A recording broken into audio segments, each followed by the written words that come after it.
మరి దేవుని నమ్మిన వారు కష్టాలు పడుతున్నారు, దేవుని నమ్మని వాళ్ళు ఆశీర్వదించబడుతున్నారు అని ఎంతమంది అనుభవిస్తున్నారు? In the context like this, we see wicked people who do not know God, who do not care about God, who do not give any yield or any heed to God. We see them exceedingly flourishing. Whereas we see people who are faithful, righteous, trying to live as per the word of God have been struggling. Do you notice that? Do you understand that? Now if this prolongs, what will happen? ఇది మనమందరం అనుభూతిలో ఉన్నాం కదా. దేవుణ్ణేమో తెలియని వాళ్ళేమో గొప్పగా ఉన్నారు, దేవుని తెలిసిన వాళ్ళేమో బాధల్లో ఉన్నారు. సపోజ్ మనమే దేవుని తెలిసి బాధల్లో ఉన్నాం అనుకుందాం.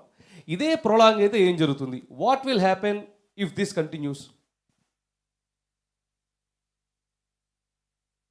Two things will happen. First thing, సరే దేవుడు చెప్పాడు కదా, ఏదో ఒకటి అవుతుందిలే, మనం చేస్తూ ఉంటాం.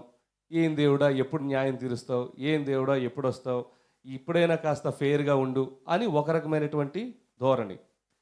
రెండో ధోరణి, మెల్లగా ఆ యొక్క ప్రపంచం మన మీద ఇన్ఫ్లుయెన్స్ చేసి వాళ్ళందరూ బాగానే ఆశీర్వదించుతున్నారు కదా, నేను కూడా మెల్లగా వాళ్ళ తిరిగి ఆశీర్వదించబడి, సరే దేవుడు ఉంటాడులే, దేవుడిని వదిలేం, not that we reject God,